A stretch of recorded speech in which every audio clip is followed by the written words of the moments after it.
السلام علیکم۔ اٹلی کے سمندر میں کشتی کیسے ڈوبی؟ زندہ بچ جانے والوں نے کیا بتایا؟ آپ نے 26 فروری کو اٹلی میں ڈوبنے والی کشتی کی خبر تو سنی ہوگی۔ کسی ٹی وی چینل نے بتایا کہ کشتی میں 160 لوگ سوار تھے اور کسی نے بتایا کہ اس کشتی میں پاکستانی سمیت 150 لوگ ڈوب گئے اور کسی نے بتایا کہ کشتی پہاڑی پتھروں سے ٹکرا کر ڈوب گئی۔ لیکن پوری کہانی یہ نہیں ہے جو آپ سن رہے ہیں۔ خبریں دینے والوں کو شاید کچھ اصل کہانی کا نہیں پتہ۔ اس رات سمندر پر کیا ہوا تھا؟ کشتی یقیناً سمندری پتھروں سے ٹکرا کر ڈوبی ہوگی، لیکن اس سے پہلے کشتی میں کیا ہوا تھا؟ اصل بات تو یہ ہے، اور یہی بات آپ کو کسی نے نہیں بتائی۔ چلیں اسی رات سے پردہ اٹھاتے ہیں اور یہ بھی پتہ لگانے کی کوشش کرتے ہیں۔ یہ ترکی میں زلزلے کے کچھ دن بعد کا واقعہ ہے کہ ایک کشتی کو ترکی سے نکلے ہوئے دیر ہو چکی تھی۔ انسانی سمگلر اس کشتی کو اٹلی کی طرف لے جا رہے تھے، جس پر 200 لوگ اپنی قسمت آزما رہے تھے۔ کوئی اٹلی پہنچ کر زیادہ سے زیادہ دولت کمانا چاہتا تھا، کوئی وہاں اپنا نیا گھر تلاش کرنا چاہتا تھا اور کوئی کبھی نہ اپنے ملک واپس آنے کے لیے اٹلی جانا چاہتا تھا۔ لیکن انہیں کیا معلوم تھا وہ اٹلی کے سفر پر نہیں بلکہ موت کے سفر پر جا رہے ہیں، اور جو زندہ بچ جانے والے تھے ان کے مقدر میں بھی ناکامی اور مایوسی کے علاوہ کچھ نہیں تھا۔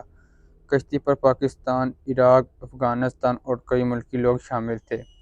کشتی پر ایک 12 سال کا لڑکا بھی شامل تھا جو اپنے خاندان کے 9 افراد کے ساتھ سفر کر رہا تھا، جبکہ ایک 16 سال کا لڑکا افغانستان میں طالبان کی حکومت آنے کی وجہ سے افغانستان چھوڑ دیا تھا۔ وہ اس کوشش میں اپنی بڑی بہن کے ساتھ اب اٹلی جانا چاہتا تھا۔ تقریباً 4 دن تک جب کشتی سمندر کی خوفناک لہروں کا سامنا کرتی رہی تو مزید لوگ بیمار ہونے لگے۔ کچھ الٹیاں کر رہے تھے اور کچھ زندہ بچ جانے کے لیے دعائیں کر رہے تھے۔ یہ وہی وقت تھا جب کشتی اٹلی کے ساحل کے قریب پہنچ چکی تھی۔ اس سے پہلے کشتی ساحل کے اور قریب پہنچتی کشتی میں بیٹھے لوگوں نے سمندر کی اس پار کچھ روشنیاں دیکھیں، اور روشنیاں دیکھتے ہی لگا کہ اب وہ اپنی منزل کے قریب پہنچ چکے ہیں۔ لیکن وہی روشنیاں جو مسافروں کے لیے زندگی کی علامت بنی ہوئی تھیں، اب وہی روشنیاں ان کے لیے موت کی وجہ بن گئی تھیں۔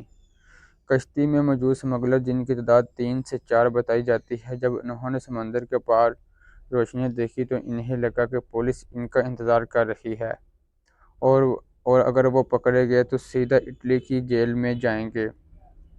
لہٰذا وہ پولیس سے بچنے کے لیے ساحل کی بجائے دوبارہ کشتی کو سمندر کی طرف لے گئے۔ وہ کشتی کی رفتار کو مزید بڑھانا چاہتے تھے، لیکن 200 مسافروں کے ہوتے ہوئے ایسا ممکن نہ تھا۔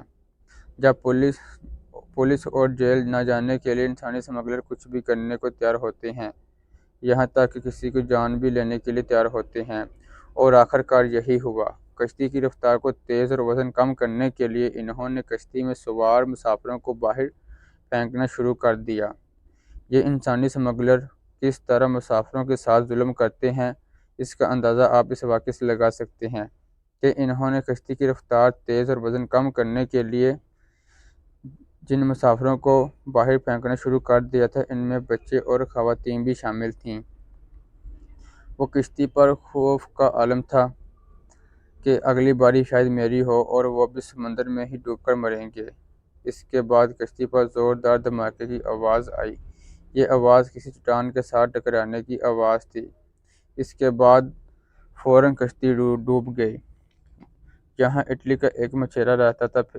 اس مچھیرے نے کہا کہ جو کچھ میں نے دیکھا ہے اسے کبھی نہیں بھول سکتا۔ مجھے اب تک اس بات پر یقین نہیں آ رہا کہ کم از کم 200 میٹر تک لاشیں ہی لاشیں تھیں۔ کچھ سمجھ نہیں آ رہی تھی کہ لاشیں کہاں سے اٹھانی شروع کروں۔ ان میں سے کچھ زندہ لوگ بھی ملے جن کی ہم نے جان بچائی۔ اس شخص نے زندگی ہار جانے والی عورت کے بارے میں بتایا جس کے بازو میں 2 بچے تھے۔ سمندر میں گر جانے کے بعد اس نے اپنے بچوں کو بچانے کے لیے کیا کچھ نہیں کیا ہوگا۔ اس واقعہ میں 60 نہیں بلکہ 100 سے زیادہ لوگ ڈوبے ہیں۔ بتایا جاتا ہے کم از کم 40 کے قریب وہ لوگ ہیں جن کا ابھی نہیں پتہ چلا وہ سمندر کی لہروں میں کہاں چلے گئے، اور بچنے والے بتا رہے ہیں کہ ہم نے یہ سفر کیوں کیا۔ اب یہ کیا زندگی ہے جو اس بعد بھی لوگ یہ سفر کرنے سے باز نہیں آئیں گے۔ بلکہ انسانی اسمگلر اس دھندے سے بڑی رقم جمع کر رہے ہیں جو انہیں روٹی سے مجبور لوگوں کو جنگل یا سمندروں میں مار کر حاصل ہوتی ہے۔ 20 لوگ جن کو اٹھا کر باہر پھینک دیا گیا تھا، ان میں سے ایک شخص بچ گیا تھا جس نے یہ سارا واقعہ بتایا کہ سمندر میں کشتی میں کیا ہوا کہ سمندر میں روشنیوں کو دیکھ کر ہمیں لگا وہ ہمیں بچا لیں گے اور ہم بہت خوش ہوئے، لیکن انہوں نے ہمیں سمندر میں پھینکنا شروع کر دیا اور ہماری مدد بھی کو نہیں آئے۔